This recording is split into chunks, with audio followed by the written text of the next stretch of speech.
Study in Spain के हवाले से अगर आप एक वीडियो ढूंढ रहे हैं जिसमें आपको सारी इन्फॉर्मेशन मिल जाए कि पाकिस्तान से कैसे प्रोसेस होता है स्पेन का स्टूडेंट वीज़ा प्रोसेस, तो ये वो वीडियो है। इस वीडियो में मैं कवर कर रहा हूँ यूनिवर्सिटी एडमिशन रिक्वायरमेंट, आपकी डॉक्यूमेंट्स की रिक्वायरमेंट, आपका बजट कितना लगेगा, क्या स्पाउस वीज़ा अलाउ करता है स्पेन, इसके अलावा बैंक स्टेटमेंट कितनी रिक्वायर्ड है, वीज़ा अपॉइंटमेंट कैसे होगी, वीज़ा के लिए कौन से डॉक्यूमेंट्स चाहिए। तो वीडियो डिफरेंट सेक्शंस में ऑलरेडी डिवाइडेड है। अगर आप ये कंप्लीट वीडियो एक देख लें तो आपकी तकरीबन 80 to 90% question study in Spain के हवाले से कवर हो जाएंगे। तो वीडियो को लाजमी देख लें अगर आप एक सिंपल एक वीडियो देखना चाह रहे हैं और इजी प्रोसेस जाना चाह रहे हैं कि स्पेन का प्रोसेस कैसे होता है। तो चलते हैं वीडियो की तरफ।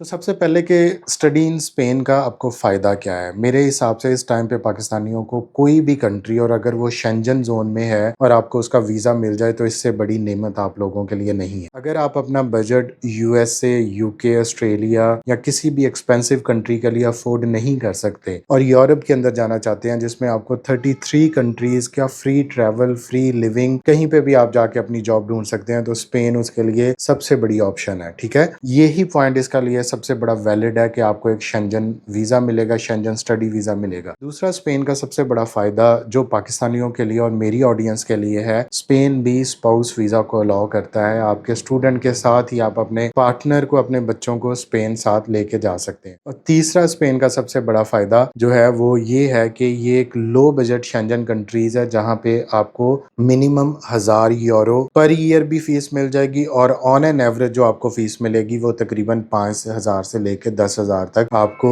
इतनी ट्यूशन फीस मिलेगी। तो ये बात याद रखें कि 20 से 25 लाख का जो बजट है वो आपको चाहिए होता है अगर आप यूरोप में किसी भी कंट्री में जिसमें आपको वीजा मिले और आप स्टडी बेसिस पे जाना चाह रहे हो, तो इतनी रिक्वायरमेंट जरूरी है। इस वीडियो को देखने के बाद अगर आपको कोई स्टिल इंफॉर्मेशन में कोई कमेंट आप करना चाहते हैं, कोई चीज आपको नहीं समझ लगी, तो आप इस वीडियो के नीचे कमेंट कर सकते हैं। टॉप 7 कंसल्टेंट के चैनल पे हर वीडियो के कमेंट का रिप्लाई किया जाता है और इसका खुद मैं रिप्लाई करता हूं। ठीक है, तो बहुत सारे बच्चे जो भी क्वेश्चंस पूछते हैं, जिस भी वीडियो के नीचे उनका कोई कमेंट आता है तो मेरी तरफ से उनको आंसर किया जाता है। तो आप भी अगर वीडियो देखने के बाद आपकी कोई इन्फॉर्मेशन मिसिंग है तो आप यहाँ पे कमेंट में लिख सकते हैं। ठीक है, तो सबसे पहले चलते हैं कि यूनिवर्सिटीज के लिए क्या रिक्वायरमेंट है। तो अगर स्पेन में यूनिवर्सिटीज की बात करें तो स्पेन में तकरीबन 89 यूनिवर्सिटीज हैं, जिसमें से 50 जो है वो पब्लिक यूनिवर्सिटीज हैं और 39 जो है वो प्राइवेट इंस्टीट्यूशंस हैं। ठीक है, बहुत सारे प्रोग्राम यहाँ पे जो है वो इंग्लिश में भी ऑफर किए जाते हैं। ठीक है, तकरीबन 1100 प्रोग्राम्स हैं जो इंग्लिश में ऑफर किए जाते हैं। उसमें मास्टर्स के भी प्रोग्राम है, उसमें बैचलर के भी प्रोग्राम है। बैचलर यहाँ पे 3 ईयर्स का भी है, 4 ईयर का भी है, और अगर मास्टर की बात करें तो 1 ईयर का भी है और 2 ईयर का भी है। ये डिपेंड करता है, अगर आपने 16 ईयर ऑफ एजुकेशन पढ़ी है तो आप डायरेक्ट M2 के अंदर भी जा सकते हैं, जस्ट लाइक फ्रांस जिसमें भी आपका M1 और M2 है। यहाँ की जो फेमस यूनिवर्सिटीज हैं, पब्लिक यूनिवर्सिटीज हैं, फॉर एग्जाम्पल उसमें यूनिवर्सिटी ऑफ बार्सिलोना है, यूनिवर्सिटी ऑफ वेलेंशिया है, यूनिवर्सिटी ऑफ नवारा है, यूनिवर्सिटी ऑफ मैड्रिड है।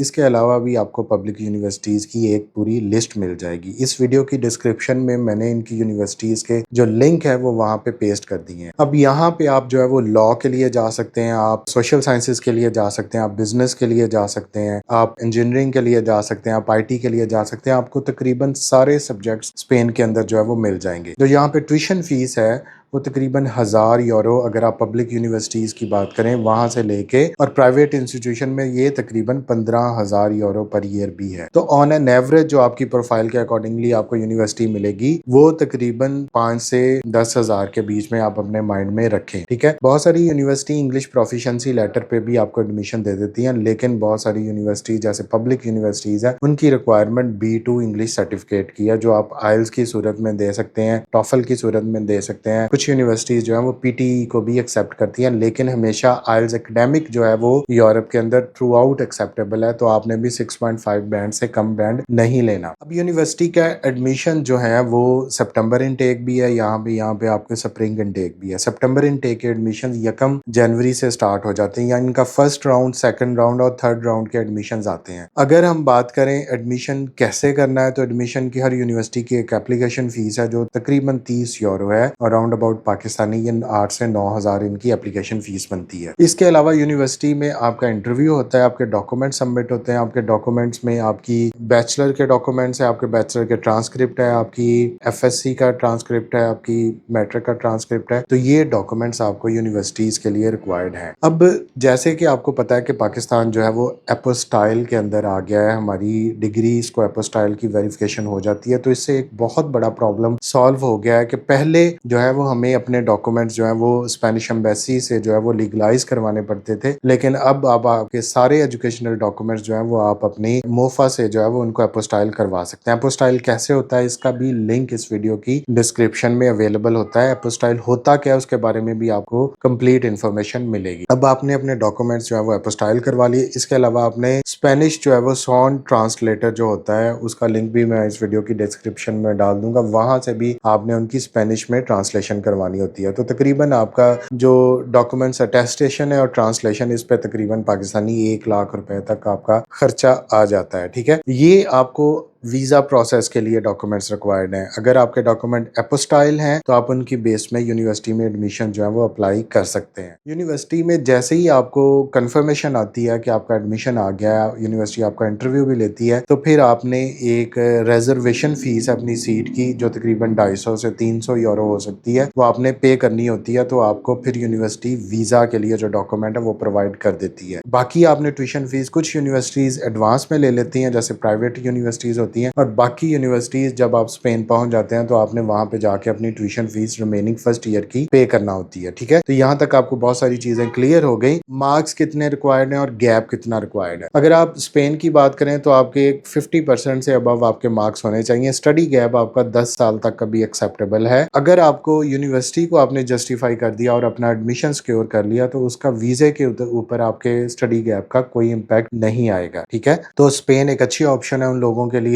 जैसे पहले मैं रिकमेंड करता हूं कि स्टडी गैप का कोई प्रॉब्लम आपको फिनलैंड में नहीं आता, स्वीडन में नहीं आता, तो इसी तरह आप स्पेन के अंदर भी अपने स्टडी गैप के साथ, लेकिन आपको साथ में आइल्स होना जरूरी है, तो आप जा सकते हैं अपने स्टूडेंट वीजा पे, बेशक आपका 10 साल का स्टडी गैप है। तो यहाँ तक आपको यूनिवर्सिटी के एडमिशंस का पता चल गया, आपको स्टडी गैप का पता चल गया, आपको आइल्स की रिक्वायरमेंट का पता चल गया, आपको ट्यूशन फीस की रेंज का पता चल गया। तो यहाँ तक आप समझ लें आपका 20 से 25 लाख का बजट आपको रिक्वायर्ड है, जिसमें आपकी यूनिवर्सिटी की ट्यूशन फीस जो आपने पे करनी है, आपने एप्लीकेशन फीस पे करनी है, आपने रिजर्व करवानी है अपनी सीट। अब आते हैं हम बैंक स्टेटमेंट की तरफ। स्पेन में एक इंडिकेटर है उनका जिसको हम बोलते हैं 100% of Spain public multiple effects income indicator, IPREM, जो तकरीबन इस टाइम पे 600 यूरो पर मंथ है। ये उनका एक क्राइटेरिया है। अगर हम इसको पाकिस्तान के हिसाब से 700 यूरो भी रखें, 100 यूरो मैं इसमें प्लस कर रहा हूँ, तो आपको तकरीबन साल के 8300 यूरो जो तकरीबन 25 लाख बनते हैं। तो ये मेन एप्लीकेंट की बैंक स्टेटमेंट है। ठीक है, मेन एप्लीकेंट को आपके फैमिली स्पॉन्सर कर सकती है या आपका कोई लीगल गार्डियन है। ठीक है, इसमें किसी दोस्त की बैंक स्टेटमेंट आपको जो है वो नहीं चलेगी, आपकी अपनी बैंक स्टेटमेंट चलेगी। अगर आपके साथ स्पाउस है तो उसके लिए आपको तकरीबन कोई 18 से 19 लाख की बैंक स्टेटमेंट रिक्वायर्ड है, और आपका जो बेबी है फर्स्ट, उसकी आपको तकरीबन जो है वो 12.5 लाख की बैंक स्टेटमेंट रिक्वायर्ड है। तो अगर ये 3 लोगों की फैमिली है तो आप इसमें देख लें कि ये आपको तकरीबन कोई 60 लाख की बैंक स्टेटमेंट में आप जो है वो स्पेन अपनी बेगम और बच्चे के साथ जा सकते हैं। और इसी तरह अगर आपके और बच्चे हैं, आपके 4 लोगों की फैमिली है, तो आप 12 लाख और ऐड कर लें तो आपको तकरीबन 7.5 मिलियन की बैंक स्टेटमेंट रिक्वायर्ड है। बैंक स्टेटमेंट के हवाले से यूरोप में हमेशा याद रखें कि 2 से 3 माह की ओल्ड बैंक स्टेटमेंट जो है वो वैलिड होती है, और उसमें बैंक स्टेटमेंट में नॉर्मली हम जो अपने कैंडिडेट जिनका हम प्रोसेस करते हैं, हम उनका प्रूफ ऑफ फंड्स भी लगाते हैं, कहाँ से पैसे आए, किस मद में पैसे, और इनका एक स्टेबल सोर्स ऑफ इनकम क्या है। इसमें मैंने कुछ वीडियोस देखी जिसमें लोग बार बार ये कह रहे हैं कि आपकी फ्रेश बैंक स्टेटमेंट भी चल जाएगी, कुछ आपसे पूछा नहीं जाएगा। तो ये बिल्कुल इलॉजिकल है कि आप अपनी बैंक स्टेटमेंट विदाउट किसी एविडेंस के अगर प्रोवाइड कर देंगे तो आपके वीजे के बहुत कम चांसेस रह जाएंगे, क्योंकि वो लोग ये देखते हैं कि अगर आप स्टडी के लिए जा रहे हैं तो आपके फाइनेंशियली आप इतने स्ट्रांग हैं कि आप अपने आप को सपोर्ट कर सकें। अब तीसरी स्टेज आ गई, जब आपका एडमिशन आ गया, आपकी बैंक स्टेटमेंट रेडी है, तो अब आप वीजा के लिए अप्लाई करेंगे। स्पेन की जो स्टूडेंट वीजा है इसके लिए आप डायरेक्ट एम्बेसी में अप्लाई करेंगे। जाएंगे। इसके अलावा स्पेन का अगर शॉर्ट टर्म वीज़ा आपने विजिट वीज़ा लेना है या